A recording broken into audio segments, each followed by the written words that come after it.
Eccoci di nuovo in studio con Daniele Furlan, mamma graziana, per parlare di questa seconda vita di Daniele dopo quel terribile incidente che ti ha causato la paralisi del collo in giù. C'è stato un momento in ospedale, il medico ti ha detto: io ti metterò su una sedia seduto e potrai usare un computer. Ti è sembrato poco in quel momento, ma quando hai cominciato ad usarlo, quando hai capito quanto importante era la tecnologia per la tua indipendenza, ti sei reso conto che potevi veramente iniziare una seconda vita, Daniele? Sì, mi sono reso conto che potevo veramente iniziare una seconda vita. Dopo la terapia intensiva c'è stato il trasferimento all'unità spinale di Vicenza, dove ho trascorso circa 9 mesi, e poi finalmente il rientro a casa. Devo dire che durante quei 9 mesi ho passato delle vicissitudini un po' particolari, non è stata una degenza tranquilla, è stata molto tribolata anche quella, e quando sono arrivato a casa finalmente rivedendo... Cosa che ti angosciava di più? Ma la cosa che mi angosciava di più è stato che ho avuto alcuni intoppi, proprio perché ho dovuto, oltre all'immobilità, io ho anche un piccolo infusore, si chiama, un infusore di baclofen, che entra direttamente nel middalo spinale attraverso 2 vertebre per combattere la spasticità, che è uno degli effetti collaterali della mia lesione, di una lesione midollare. Ecco, per mettere questa pompa ho subito ben 3 o 4 interventi, perché sono sempre non sono mai andati a buon fine, e quando sono ritornato a casa poi ho dovuto addirittura andare in neurochirurgia a Treviso per sistemarla definitivamente. Quindi la degenza è stata, non è che mi fossi angosciato, non avevo neanche il tempo per angosciarmi, perché ero preso da situazioni più dolorose, più importanti. Però non hai mai perso il coraggio e la forza d'animo, e lo testimonia Ivan, il famoso compare, quando è venuto a trovarti un po' prima che tu andassi a Vicenza, all'ospedale di Oderzo. Sentiamo il suo racconto. Dopo 2 mesi sono stato a trovarlo dentro il centro di rianimazione qua a Oderzo, e sono dentro e mi fa: compare, cosa fa tutti qua? Sono per uno sprizzo ho detto: cosa fai? Sentite in mano. Allora siamo stati là, ho fatto 10 minuti, però sono stato contento perché parlava, era allegro, e mi ha dato lui spirito, sempre dato lui spirito davanti, perché vederlo, abituato a vederlo che era un terremoto, femmina per tutti i cantoni, Maiare Bever, sempre il numero 1, sempre prima riga, e vedo là bloccato come un cane rabbioso, non sapevo che effetto come fa. Dai, compare, non hai problemi, fa, briga, metti il lusso dei morale.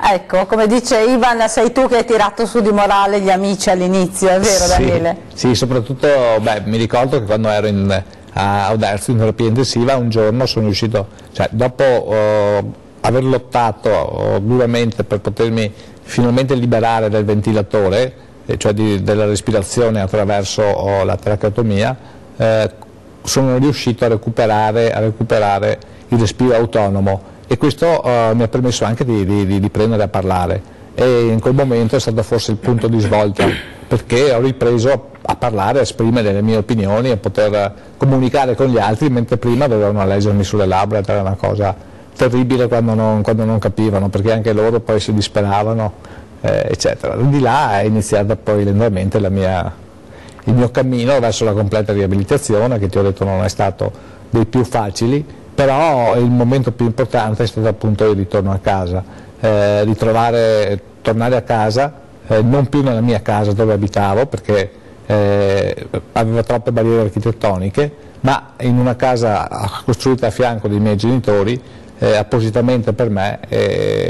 Ricordo ancora che sono stato dimesso il 30 di settembre, è arrivato un ottobre mite, e mi ricordo che spesso uscivo con la carrozzina e questo ho respirato di nuovo l'aria di casa, l'aria del Piave, quella che...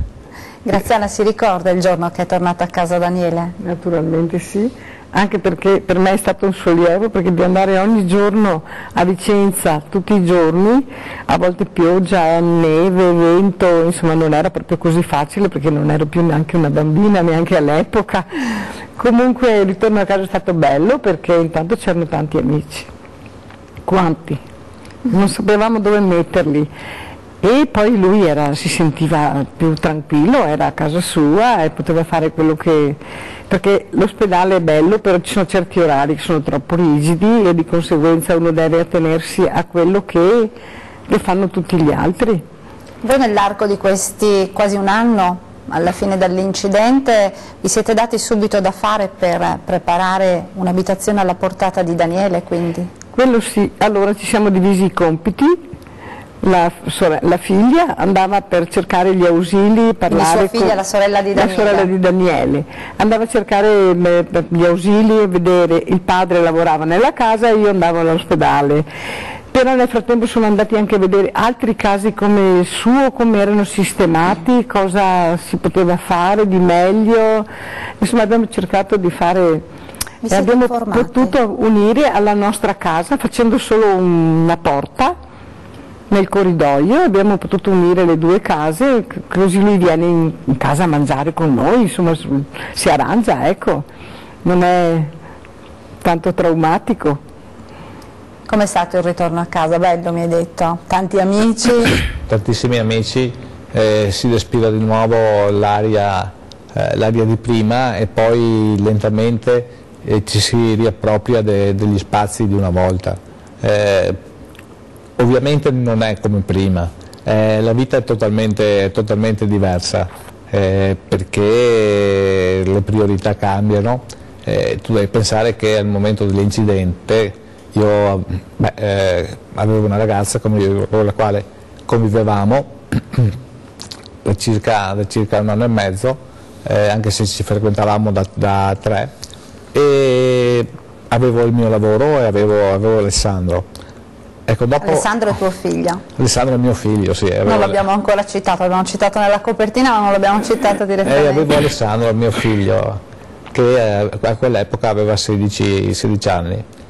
Ecco, io quando mi sono risvegliato mi sono subito reso conto che le cose sarebbero cambiate in maniera definitiva, nel senso che il rapporto che avevo con la mia compagna non avrebbe retto l'urto della situazione, e poi mi sono reso conto anche che non avrei più potuto svolgere il mio lavoro e ero sotto certi aspetti anche terrorizzato l'idea di non poter svolgere il mio ruolo di padre nei confronti di mio figlio, proprio nell'età dell'adolescenza, a 16 anni, quando è il momento e invece forse sei riuscito ancora di più a star vicino ad Alessandro? Sì, no? Invece alla fine sono riuscito a stare ancora più vicino a lui e anche lui mi è stato vicino. Certamente mi è mancato perché mi sono mancate quelle soddisfazioni di un padre verso il figlio, nel senso che Alessandro l'ho avuto molto giovane, quindi diciamo che cominciavamo anche quando lui si spostava con gli amici, cominciavamo magari a trovarsi nello stesso bar, nello stesso posto. Quindi anche a condividere certi gesti, certe attività conviviali, diciamo, ecco. Era il periodo nel quale avrei voluto insegnargli a guidare la macchina, perché è il momento in cui stava per conseguire la patente. Era il momento in cui forse avrei pensato anche a come stavo pensando, come fa ogni padre, penso, a come inserirlo nell'azienda, eccetera, come portare avanti il lavoro che io avevo iniziato. Ecco, quindi tutte quelle cose tutto quello che avevo prima in un momento è cambiato, io mi sono subito reso conto che sarebbe cambiato. Però ho riniziato il rapporto con Alessandro buonissimo,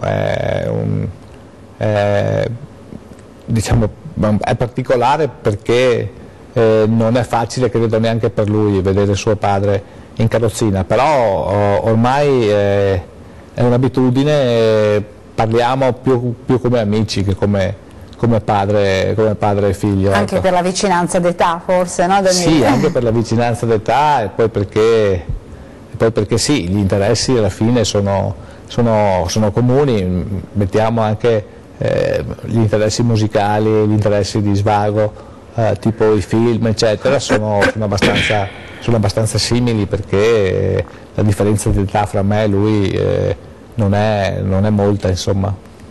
Non ci fermiamo, Daniele, se ce lo consenti, per un'altra brevissima pausa di pubblicità. A tra poco e torneremo con la seconda vita di Daniele Furlan.